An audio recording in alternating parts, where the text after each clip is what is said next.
My wealthy parents left my sister an $80 million estate and gave me an old, dusty workshop. She mocked me, calling me a loser, but little did she know that junk would change everything. When I stepped inside the workshop, I stumbled upon a hidden safe. What I found inside left me speechless. It was worth 10 times more than her inheritance. The real shock. My sister tried to take it from me. But what happened a few days later, no one could have predicted. My name is Rebecca Miller, and I never thought I'd be standing where I am today, looking back at how everything started. If someone had told me that my biggest betrayal would lead to my greatest success, I would have laughed in disbelief. But life has a funny way of taking you places you never expected. It all began on a cold Tuesday morning in January, a few weeks after my parents' tragic plane crash. The loss itself was shattering. They were my world, even if they didn't always see me the way I wanted them to. My parents, William and Clara Miller, were wealthy, powerful, and well-respected in New York City. My dad built a fortune in real estate development, and my mom was a philanthropist with a talent for managing investments. Together, they had built a legacy worth millions, $80 million to be exact. But their wealth had always cast a long shadow over my life, one I could never seem to step out of. When the time came for the reading of the will, I knew I wasn't the favored child. My older sister, Sophia, had always been their golden girl. She's the type of person who can walk into a room and command everyone's attention. Glamorous, confident, and utterly ruthless. She's 35 now, but even growing up, Sophia was the one who always got everything right, at least in my parents' eyes.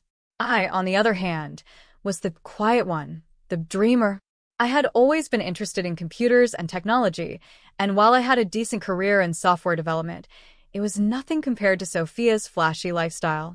She managed the family's assets like a pro, or so everyone thought. The will reading took place in Mr. Carter's office. He was our family lawyer, a stiff, formal man in his 60s with a habit of adjusting his glasses every 5 seconds. The room felt suffocating, filled with mahogany furniture and the tension that comes when money is involved. Sophia sat next to me, dressed in a designer black dress and dripping in gold jewelry. Aunt Victoria, my dad's older sister, was also there, frowning like she always did when she looked at me. Mr. Carter cleared his throat and began reading the will. "To my beloved daughter Sophia," he said, "we leave the family penthouse in Manhattan, our investment portfolio, and all liquid assets." I watched as Sophia's lips curled into a triumphant smile. Of course, she got everything.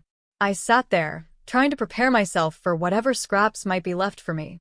"And to Rebecca," Mr. Carter continued, glancing at me over his glasses, "we leave the Miller workshop in Cleveland, Ohio." The silence that followed was deafening. The workshop? I hadn't thought about it in years. It was a small property my grandpa had owned, a place he tinkered with his inventions. It had been abandoned for decades.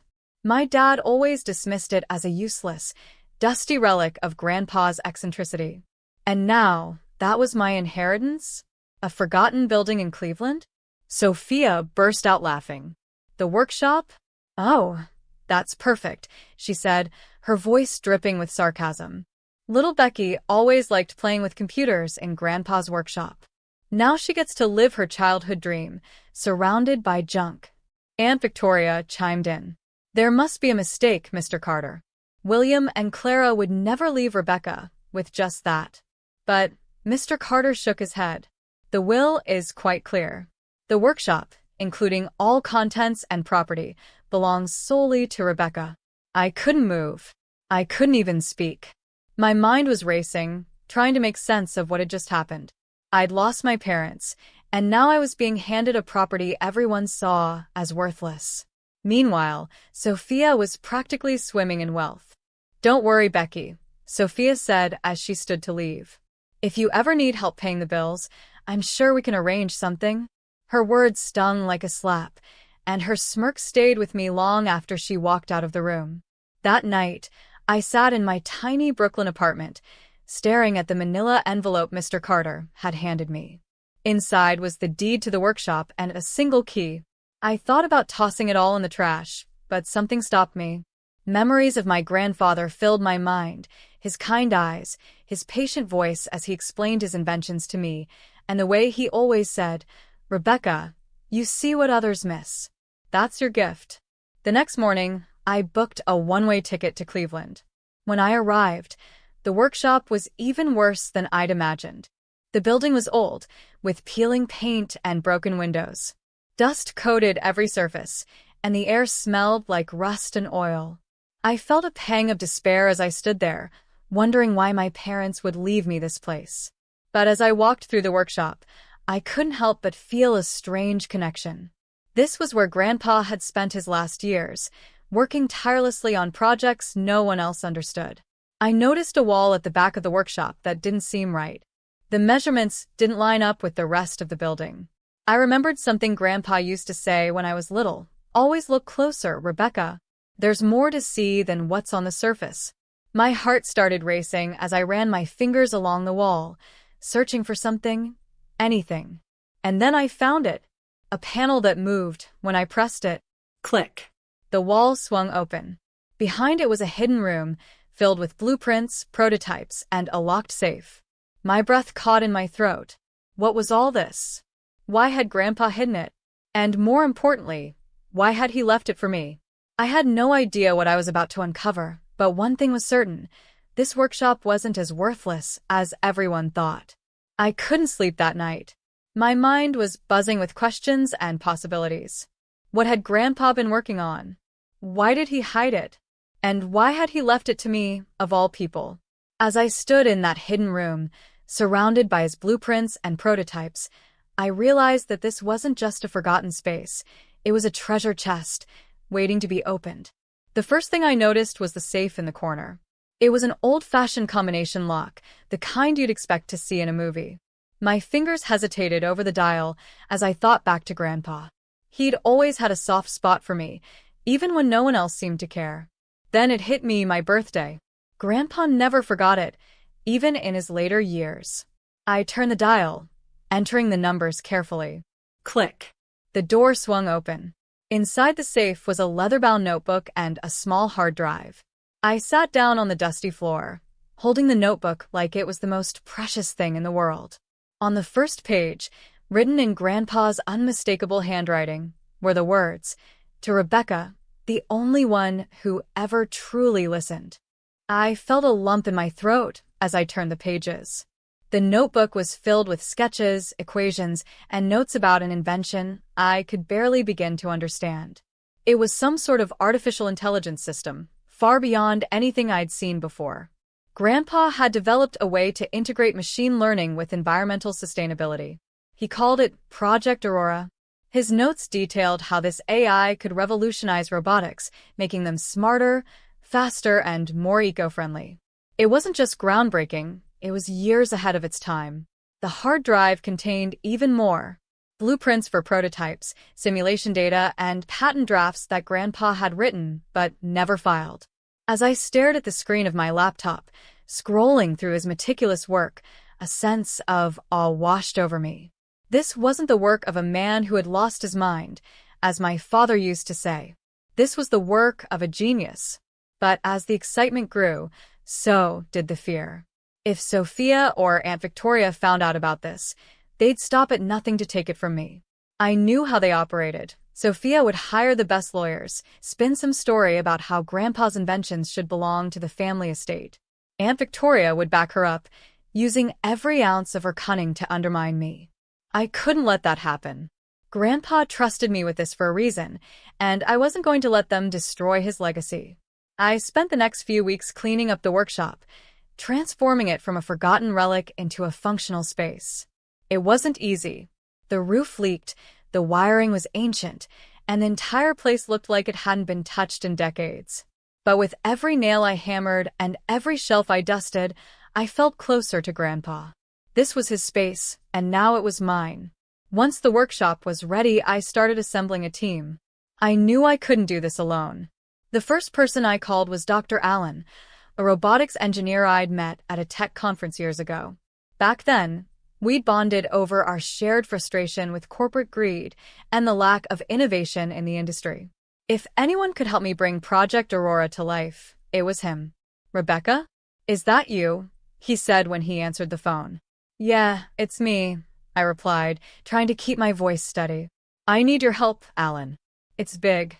There was a pause on the other end of the line. How big? Big enough that it could change everything, I said. But I need you to keep this absolutely confidential. No one can know, not yet. He agreed to meet me at the workshop the following week. When he arrived, his jaw practically hit the floor. Rebecca, he said, staring at the blueprints spread across the table. Do you have any idea what this is? That's what I was hoping you could tell me, I said with a small smile.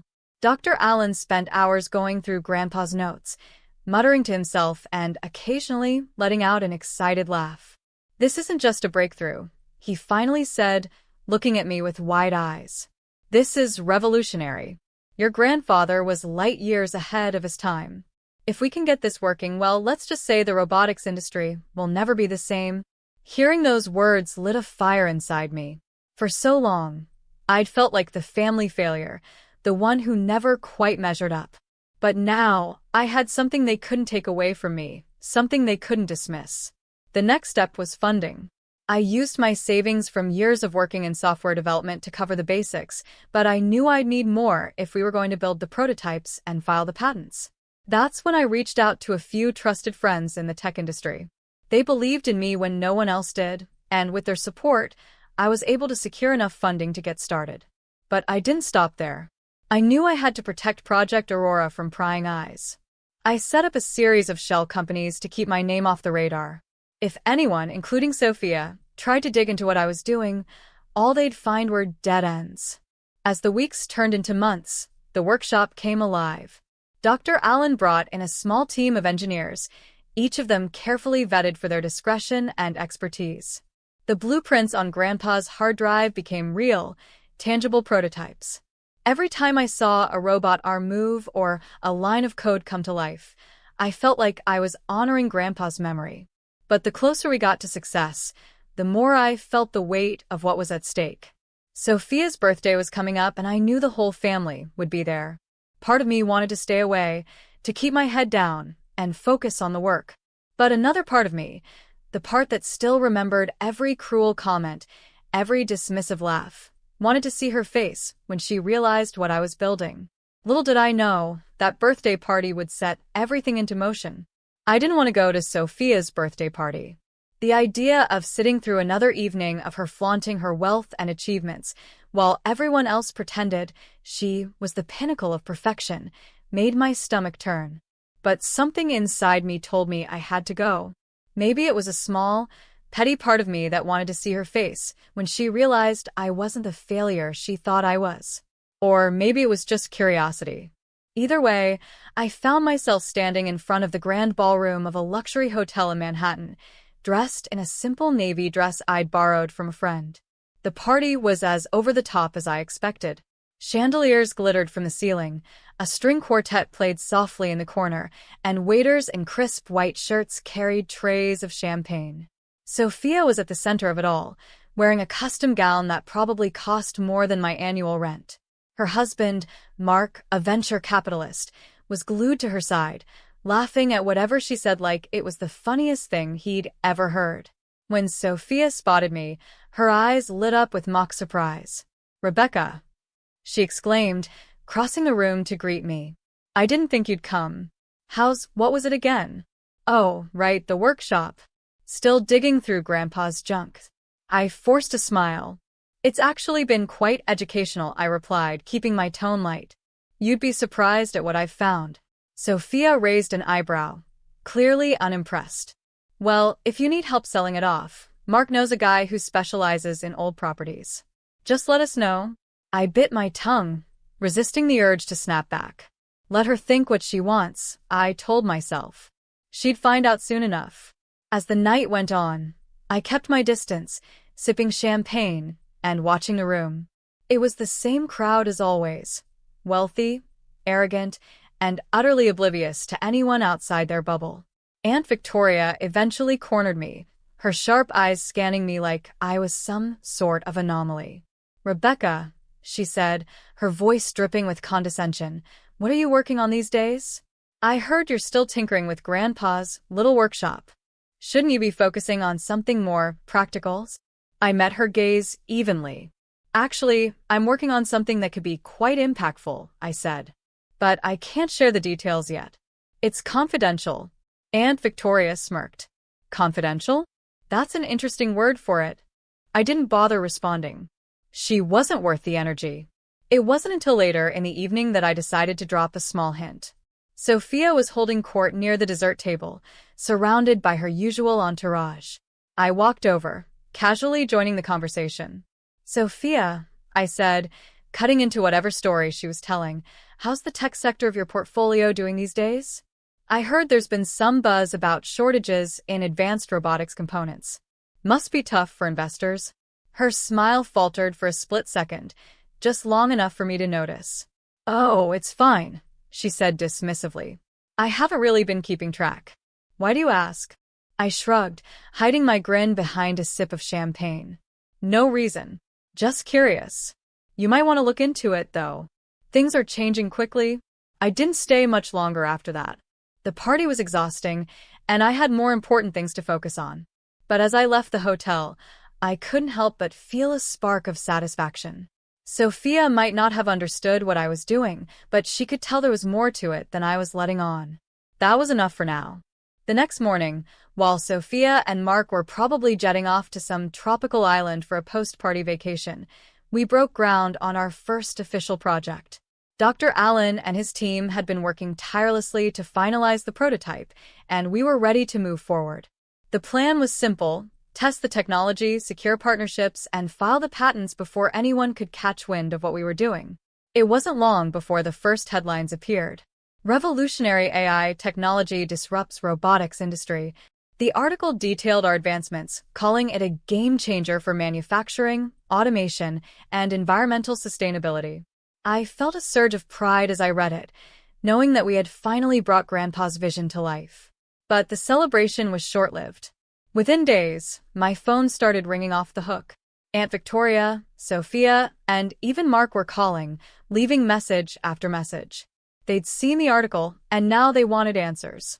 Rebecca, Sophia's voice said on one of the voicemails, her usual confidence replaced with a hint of desperation. Why didn't you tell us about this? We're family. We could have helped. Helped? The same way they'd helped by mocking me and dismissing everything I'd ever tried to do? I didn't respond. I wasn't ready to face them yet. Instead, I focused on securing the next steps. Contracts with major robotics firms were finalized, and investors were lining up to get a piece of what we were building. Our valuation skyrocketed, and within a matter of months, Miller AI Innovations was worth over $2 billion. Grandpa's dream was finally becoming a reality. But I knew it wasn't over. Sophia and Aunt Victoria weren't the type to back down easily. They'd come for me, sooner or later. And when they did, I'd be ready. I knew it was only a matter of time before Sophia and Aunt Victoria confronted me. The article in the press had shaken them, and the realization that I'd built something extraordinary without their help or knowledge must have felt like a slap in the face. I didn't answer their calls or messages. I was too busy solidifying everything Grandpa and I had worked for. But when Aunt Victoria insisted on an emergency family meeting, I decided it was time to face them. The meeting was held at the family's old Manhattan penthouse, the same one Sophia now lived in.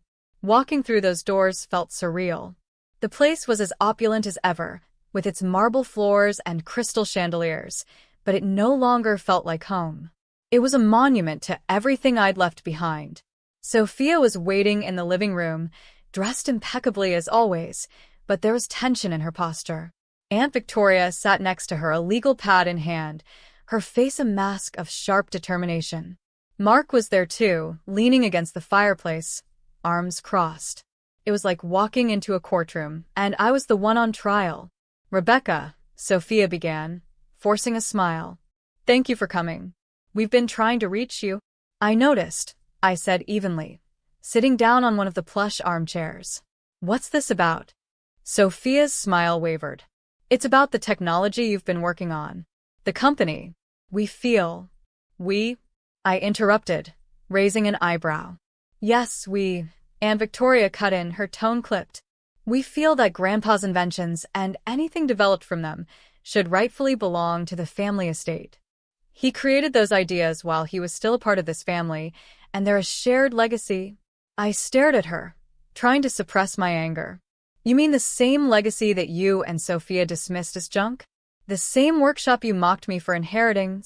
Sophia shifted uncomfortably. We didn't know what was in there. If we had, things would have been different. Exactly, Aunt Victoria said, seizing the opening. You've been withholding valuable assets from the family, Rebecca. That's unethical and possibly illegal. I couldn't help but laugh. Unethical? You're accusing me of being unethical? You two have spent your entire lives chasing wealth without a second thought for the people you trample along the way. And now that I've built something on my own, you think you can swoop in and take it? It's not about taking it, Sophia said quickly. It's about fairness. Dad would have wanted us to share in this. We're family, Rebecca. That word, family, hit me harder than it should have.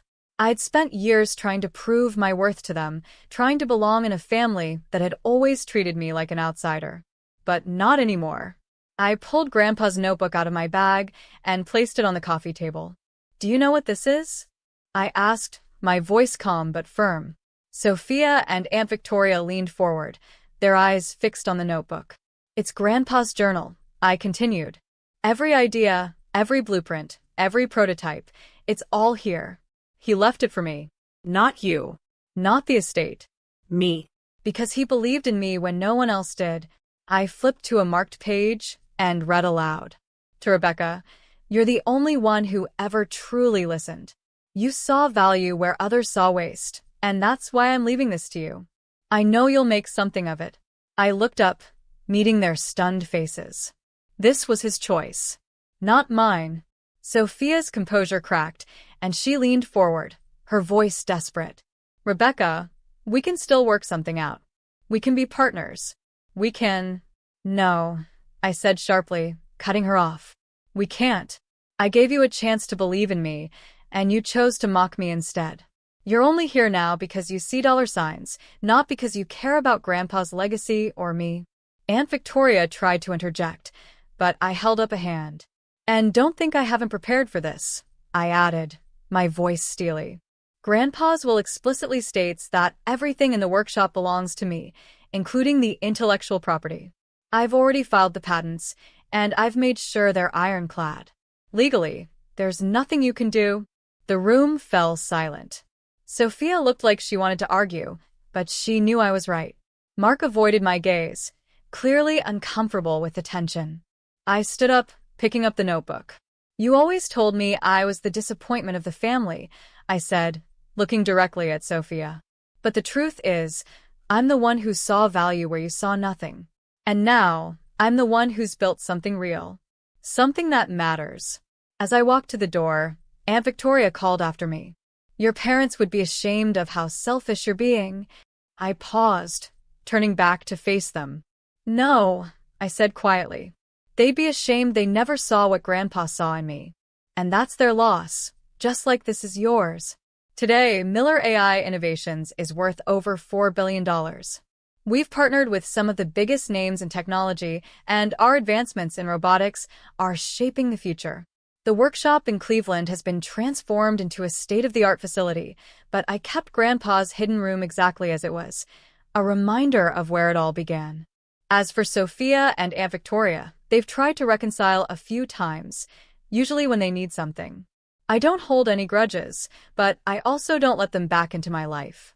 Instead, I've focused on using my success to help others, creating opportunities for people like me, people who were overlooked, underestimated, and dismissed. They say revenge is sweet, but I've learned something even sweeter, proving that true worth isn't in what you inherit, but in what you create. And that, more than anything, is the legacy Grandpa wanted me to carry forward.